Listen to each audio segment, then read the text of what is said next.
We should now be live. I'm just going to double check. Are we live right now on Integrity Magazine?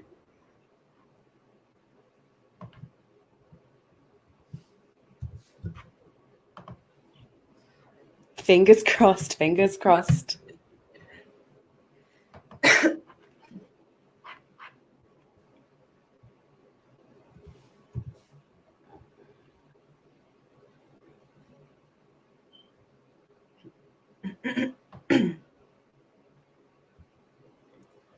Oh, for some reason I cannot see it, but it could give me. Oh, yes, we are live. Oh, wonderful. Just as I was about to panic. Welcome to Integrity Magazine. I am Emily Blake, one of the newest presenters to the show, and I'm so grateful to be here this evening with you. I am joined by a lady who I just find fascinating. She is a singer, a songwriter for many years, and she's an actor, and also, if I'm allowed to say, a model too. I've seen some of your photos. Now, I would love to introduce to join me today the amazing, the incredibly accomplished Fanni Compton. Welcome to the show.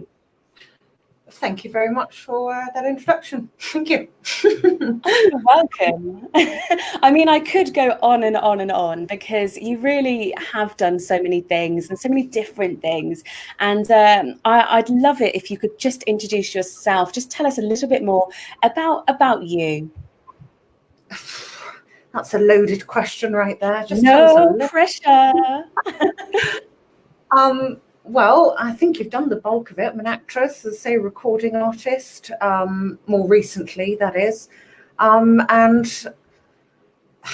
I guess mostly, as I always say, what I'm mostly known for is sort of what I put out on social media. So a lot of sketches, skits, monologues, often bizarre things. I think that's gotten less as the years have gone on, but you know, entertainment, I'd like to think of it as.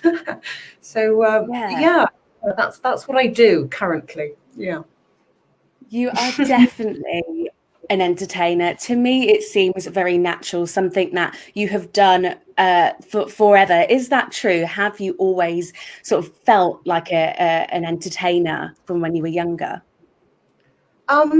Yes, I probably never would have called it entertainer, but yes, always sort of, you know, performing for the masses, usually just a few neighbours or whoever's about, you know, or at school, but, you know, whoever's there watching, yes, I just wanted to perform for, make them laugh, make them cry.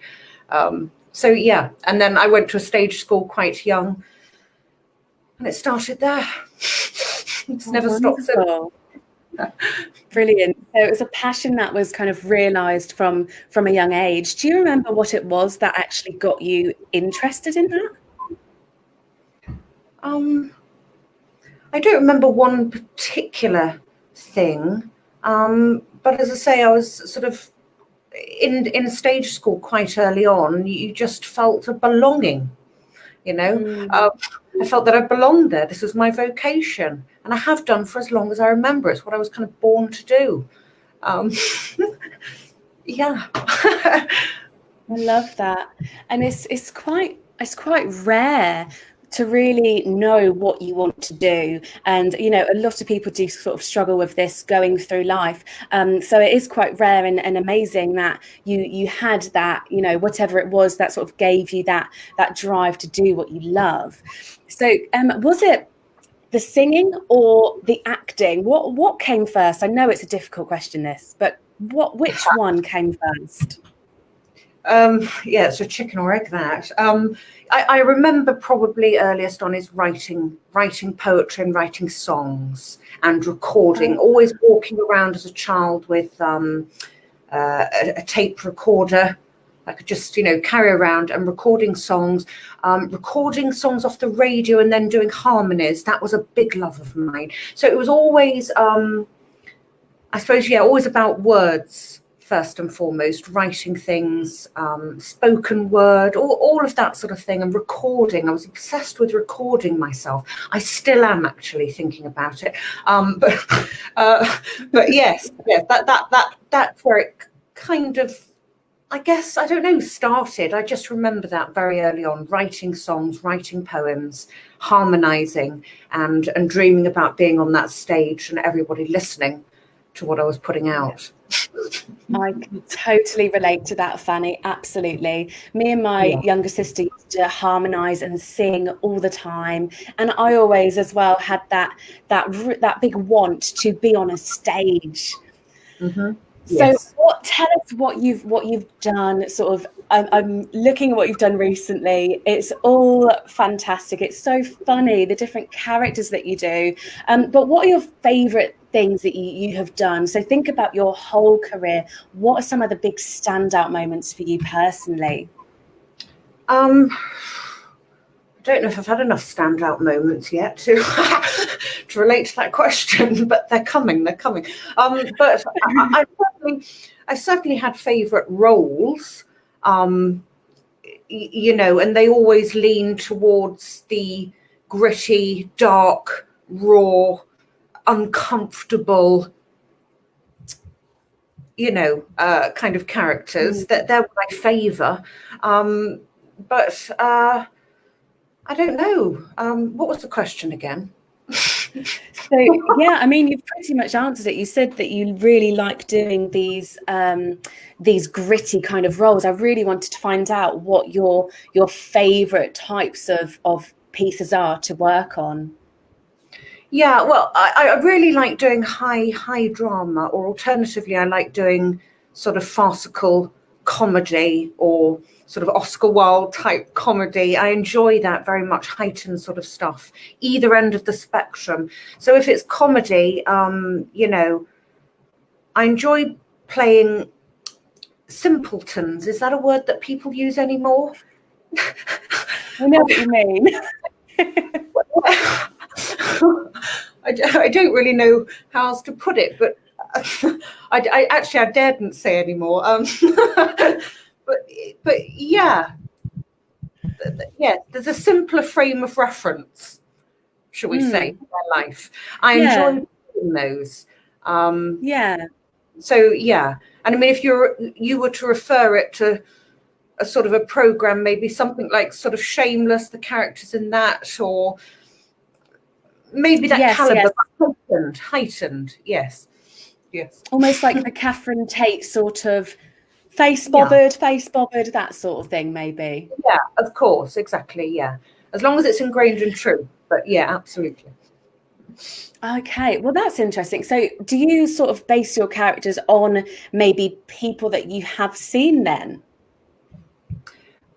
Yes, I can do, but more than that, usually I base it on. I'm a big observer. I love to observe, and I kind of work people out, or so I think, very quickly. Through your mannerisms, how quick your eyes flutter, all of these sorts of different things I kind of take into account. And I guess they're all a conglomeration, if you will, of all these different observances.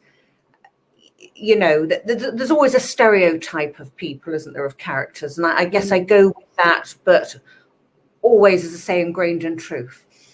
Yeah. Yeah, that's quite important, isn't it? The actual, I mean, this is Integrity magazine, so I guess the integrity of that character. Yeah, absolutely. Yeah. Yes, absolutely. That's something I'm very forthright and strong about. It's never just about characterizing and just putting out a performance. And this is why I don't like the word entertainer necessarily, because I work bloody hard at my craft and at skill. This is not just about, oh, you're you know, and just taking on somebody. I don't know where that came from. But yes, it's really about getting at the core of somebody, you know, truth. Yes. Yeah, and I don't know about you, but I often find, you know, like you said, you don't just like to use the word entertainer because maybe the connotations that have, you know, sometimes I feel like the creative arts are overlooked, and actually the skill, the absolute skill that it takes to create characters, to act, to do all of these creative things, that's sometimes not taken into account. So I feel that I know what you mean by that, and it's, you know, for me, I'm very passionate about people you know, not calling the course that I did at university a Mickey Mouse course, for example. You know, these are real skills, and it's hard work. Of course it is, yeah. And I think anyway, just in terms of the actual industry, I think the fact that I take on so many characters and people, it can actually somewhat be a disadvantage to you, because when you are in inverted commas an unknown, the industry needs to almost compartmentalize you and be able to put you in a box. You are a product, and when you can't be boxed, you become difficult. And I think already I've ran into that, because people want to know immediately who you are, what you do, where they can put you as something marketable. And when that can't be done immediately, if you're known and established, that's great. It's like, wow, you know, they can do that, they can do this. It's amazing. But as an unknown, it's not actually looked on that favorably. And you'll get your social media following and you'll get your laughs. But in terms of actually getting noticed in the industry, you can actually look a bit fickle, even though you are plugging your passion into all of those. But I say, if they can't box and contain you and you're not fitting for something immediately, you can be somewhat sort of dismissed. It's too dangerous, too risky. I don't know what that is. So yeah. It's incredible that you've said that, because I was just speaking yesterday, and it's something that's been on my mind for a long time, is the fact that myself as well, I just love to do so many things. And, you know, like you, looking at what you do, the singing and the songwriting and the acting, and you love to have the ability to do all of the things that you love and your passions.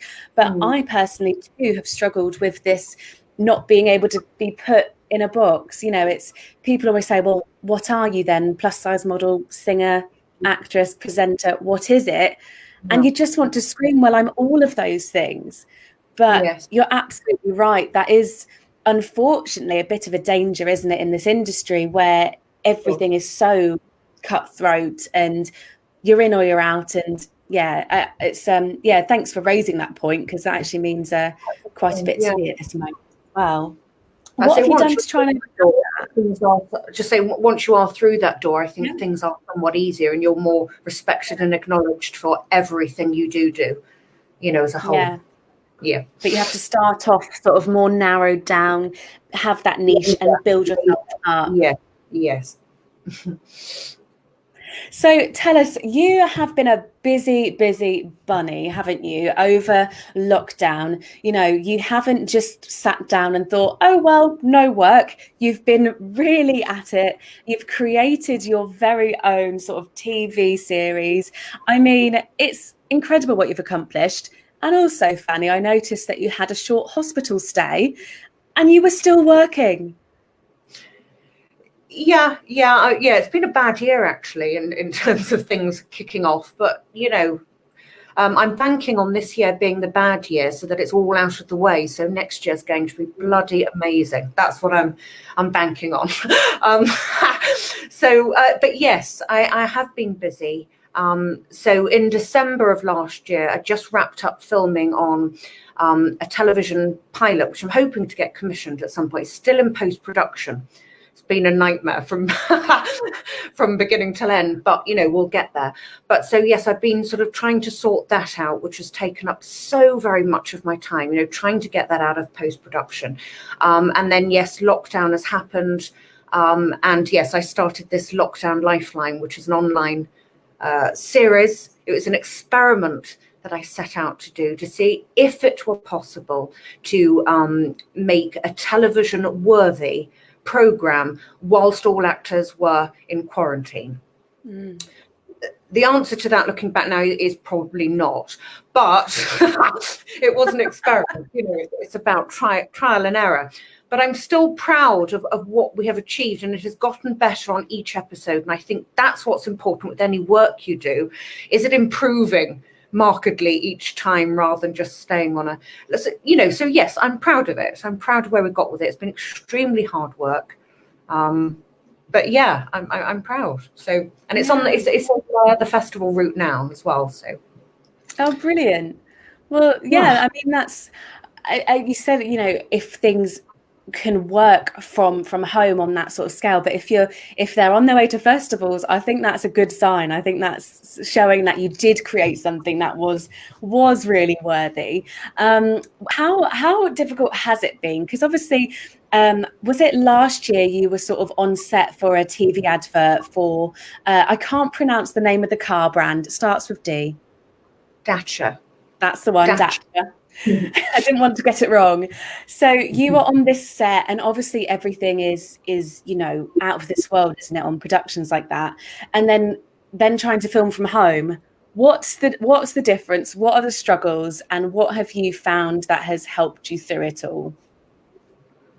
Well, obviously, bear in mind, prior to that, I was a big filmer at home anyway, wasn't I? With all my sketches and everything that I do, I basically film from my bedroom 90% of what I do. Even that, I think we mentioned one of my music videos earlier. I think a lot of that was also filmed in my room, the parts that weren't outside, so much is just filmed in my bedroom. So I'm used to working from home. What I'm not used to is directing other actors from afar whilst they're in their home. That just becomes something I've never dealt with before. And I think most people haven't, because there was no need to start directing a sitcom whilst everyone's in quarantine. So that has been an enormous struggle. And how have I got around that? By failing and getting up and doing it again, as we do with most things in life. I love that. Yeah, it's so important to say that, actually, because we're so scared of failure. We're so scared of getting things wrong. But this is the only way that we learn. And, if you think about episode 1 and getting all of that together to where you are now, and now what you can go forward and do even more. I bet it's such a change, isn't it? Exactly. Again, I think I was saying to you earlier, but I failed so many times on so many things creatively. That's not me doing myself down. It's I failed, but I grew from that. And, I've done so much cringy, horrific, awful stuff at some point. But yeah, it's all just about bettering yourself gradually. Failing forward all the time. Yeah, I love that. It kind of brings me into my next question, which was going to be about your advice to other people who want to get into the entertainment industry, to acting. So failing your way forward, I think, is a big part of it. What else would you say to someone sort of starting off, and maybe they are confined at home and they want to film some bits and bobs there? What could they do to make that a bit easier from what you've learned? Well, in terms of my advice, I mean, what could I possibly say? I think someone far more wise and famous than me said, and I think this applies to anything that you want, is that you have to want it as much as you need the air that you breathe. And that may sound, but in an industry like this, where there are tens of thousands of people who want to do what you're doing, and what's worse is tens of thousands of people who have the talent to do what you want to do, you have to want it so much. And that is the only advice I can give. If you need it, want it so much, then you should be doing it. If there's a possibility you think, well, there's something I could fall back on, you don't want it enough. That's not to say you won't make it, because you may be stunningly handsome or beautiful, or, just have the right look and make something. But I think, for 90% of actors, it's graft, it's hustle, and the industry has changed from what it was. This is not a case of just sending a piece of paper out on your show reel on a CD and hoping for the best. You have to sort of be and do so much more now. Don't know if that's necessarily, right, as in whether we really should have to do that, but that's what the industry requires now. You need to be noticed, and for the right reasons, getting yourself out there. So yes, you have to want it, really want it. And if you want to film your own stuff, again, you just need to do it and take that leap. It is really scary when you put your stuff out, because you know, there are going to be people out there, and I've experienced that. Oh, it's rubbish. Oh, you look like this. Oh, you should do, you know, I've heard so much, it's unreal over the years. But you just have to be fearless and put that stuff out. But that comes back to you wanting it as much as you need to breathe, because you won't put the stuff out if you don't. Exactly. You'll be held back by the fear, which you simply cannot have if you want it. I love your advice, Fanny. So that was brilliant. Thank you. Yeah, absolutely. And the industry itself can have those bits of negativity sort of running through them, can't they? In music, in acting, whether on screen or stage. Mm-hmm. Have you faced any of that, and how do you get past that? How do you keep your head above it all? Most negativity I've ever experienced is online, because that's just anyway we know that people are less inclined to be horrific or nasty to somebody face to face. They're cowards. Yeah. So online is where there's been negativity, or, you know, things like that. So otherwise, no. Did you ask how I dealt with that? Sorry. Yeah. It's going to sound like a really boring answer, but I'm going to come back to what I said. I need it as much as I breathe. So it's like, and occasionally it's made me cry, you know, or be like, oh God, how could they say that to me? You know, they don't even know me. Yeah. But that's just it. That's the game. Yeah. That is the game. You play it or you don't. You've just got to be laser focused on what you want. What's your intention? And I think if your intention is always good when you're putting stuff out, you have nothing to fear. Nothing to fear. If your intention is not good, you have everything to fear. You know, I'm sounding really simple here, but it kind of is. Yeah. No, I think that's brilliant advice. Again, you know, if it's coming from a good place, then don't fear it. You know, it's again about that belief, isn't it? About what you want to do. No, I think, Fanny, that's beyond simple. I think that's brilliant advice for everyone watching. Now, I want to talk a bit about your singing. Now, well, first of all, your speaking voice, I was almost stunned in a way, because actually I heard your impressions first, your characters, and I heard this character that, you know, when you do the all right, that sort of voice, I heard that first. Yours is better. Yours is far more humorous. Well, thanks, babes. So I heard that, and then I heard how you actually speak, and I was like, wait, wow, this is amazing. So I love all your different accents, and then listening to your singing voice. Oh my goodness. I mean, you do have something really special. You have a beautiful voice. You've got these really sort of deep, warm tones, almost kind of haunting sometimes. But then you sing a variety of genres as well, and a bit of rapping as well. That was a comedy. That's not to be taken seriously. Really? I mean, I was watching that and I was taking it seriously. I was like, this is great. I want to learn how to rap. Where did the singing start for you? Have you been trained to sing? I did do my singing lessons at school. You know, they were sort of extracurricular that my parents paid for. So your proper classical examinations, yes. But, you know, I don't know. I just kind of abandoned it, because then I was so focused on my acting. And I didn't want to do musical theatre or anything like that. So I don't know. And then I just continued writing songs. I feel I'm not answering the question here. I've forgotten what the question was again. Right. So you have answered. You said you've had your singing lessons at school, and that's where it kind of started. And I'm just so intrigued as to all the different sort of genres that you're able to adapt to. But what's your I mean, would you say that you have a particular sort of style or influence with your singing? Well, my style it has been a recently found thing, because my voice has changed since I was quite a sweet sounding kind of singer.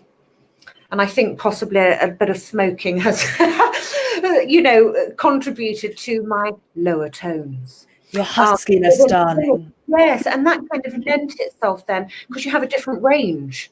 So jazz and that kind of style, and I'm influenced by, the Ella Fitzgeralds of the world, Nina Simone, all of that sort of thing on the jazz side of things. And it kind of lent itself, just my tones lent itself to that. But, I had big dreams of being an opera singer as well, because I could reach staggeringly high notes, and I was part of the choir and the sopranos. And I thought, this is so many dreams. So yes, style has changed over time, for sure. I never would have said I would have done jazz prior. But yes, I enjoy doing storytelling songs. So which is why I kind of write that style, ballad storytelling.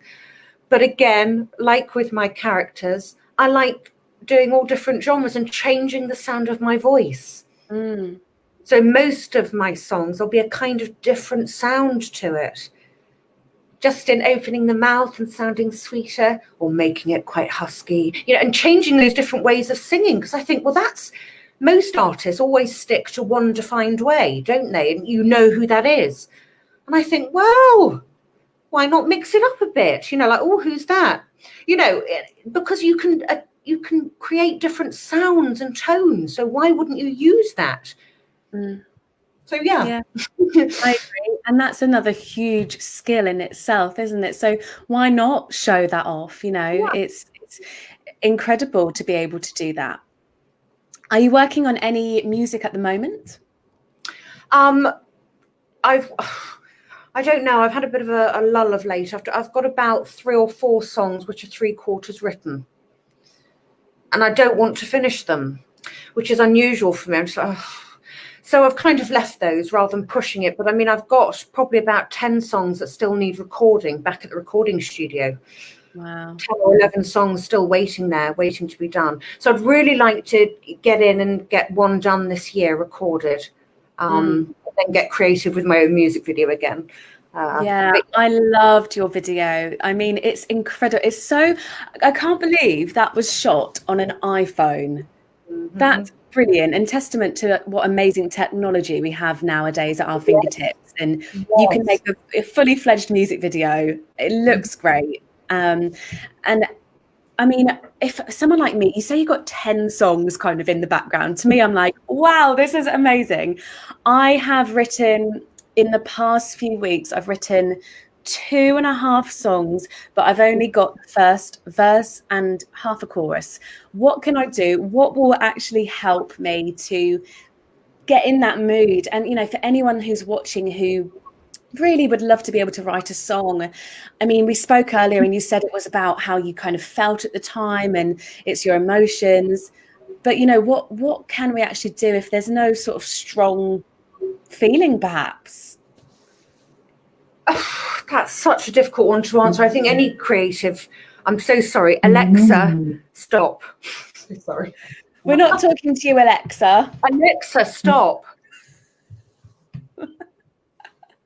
Thank you. So sorry. Reminded me to exercise, which I never do, and she's reminded me for a year. Right. Oh, bless her. Oh, God. Yes, it's so difficult to advise with anything creatively, isn't it? Because creativity comes from an instinct, from a feeling, from an emotion, etc. How does it work for you? It's so different. You know what? Sometimes I can hear a line of something or a quote, and I think, God, wouldn't that be interesting if a song was based around that? And that, I think, I'm not sure if you've heard the song Outside In. That's the one that was recorded on my iPhone. That was done from a quote, which I quote at the beginning of that song. Ah, okay. About looking from the outside in, how the windows are clearer from the person looking outside. And I thought, that's an amazing idea for a song. So I didn't care how it was going to be. I just thought, this is the idea. Yeah. And so it's kind of came from that. But more often than not, it will come from the chorus. I work from chorus rather than okay. That's interesting. Or maybe I'll give that a go. Your chorus is your mainstay, isn't it? That's what everyone's going to remember. That's the main message. Yeah. So everything else builds around that. It's like reverse engineering a story. The chorus is what the punchline is, and you go back to create the verses. How did it get up to that? But again, that depends on the type of. I do storytelling, and I know you mentioned you have desires to do this song in particular, don't you? About feeling good within your own body and all of that. That's a completely different genre, one that I probably wouldn't be able to write. So kudos to you. A bit more brash and brazen and out there. I don't know. So, but yeah, I'd maybe work on that. Get your message in the chorus and then work from that, maybe. Oh, brilliant. Thank you. No, that's wonderful. And I'm being very selfish as I've got you here asking for advice for myself. But I'm hoping this is helping some of our wonderful viewers as well, which I'd like to shout out to Karen, who's giving us a lovely kiss. Thank you, Karen. Is Karen a friend or? Yes. Very talented lady actress, yes. And then we have Leah giving us a love heart. Thank you. And hello to Anastasia. Thank you for joining us. Now, before we wrap up, I did just want to mention the beautiful, beautiful song and music video that you made for your daughter. Now, no, Ode to My Queen. It's so nice. Oh, the lyrics are beautiful. Thank you. A very dodgy recording in lockdown, but yes. I got bored with my daughter, and I thought, oh, why not? Let's write a song. She's always asking me to write a song for her, but I don't think that's what she had in mind at the time. Your baby father, I don't think that's what she would do. Well, nevertheless, she got her song, and that was accomplished. That was done. Yes. What does she make about everything that you do? I think she loves it. She possibly doesn't always understand what the hell is going on, but I think she loves it. And I see her often trying to create characters. She tries accents. I think she's doing American and Northern at the moment. She's working on, so elements of that she certainly picks up on. And she loves being in front of a camera, I've noticed. Yeah. Okay, so definitely a mini you then in the making. I hope not. Oh, well, Fanny, we've had a wonderful, wonderful chat. I really would love to sort of dive in even more with you, because I think you have such a creative brain. There's so much talent and lots more that we could talk about. But we have had our half an hour, so we're going to have to wrap up. But before we go, thank you so much for joining us. It's been brilliant. Thank you very much. Let us know how we can find you. Is it just a case of Googling your name? Yes, I will come up. There's no other Fanny Comptons that I'm aware of as yet. So yeah, pretty lucky in that respect.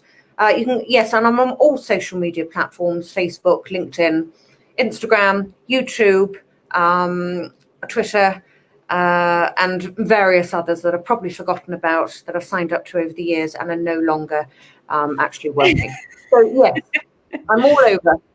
Brilliant. You're so right about your name as well. It's so unique. I mean, I'm Emily. I've got the most common girl's name there is. So yeah, definitely. Just type in Fanny Compton. Yeah. Google this amazing woman. She will pop up, and make sure to follow her on all of the social medias to see what's coming up next.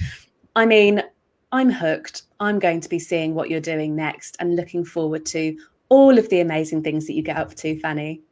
Thank you. You've been an absolute superstar. Thank you so very much for having me. Massively appreciate it. You are so welcome. Thank you so much, Fanny Compton. Bye for now.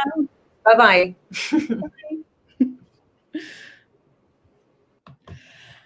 The amazing Fanny Compton there, joining us here at Integrity Magazine. Thank you to all of our amazing viewers, and thank you so much for having me. See you again soon. Bye for now.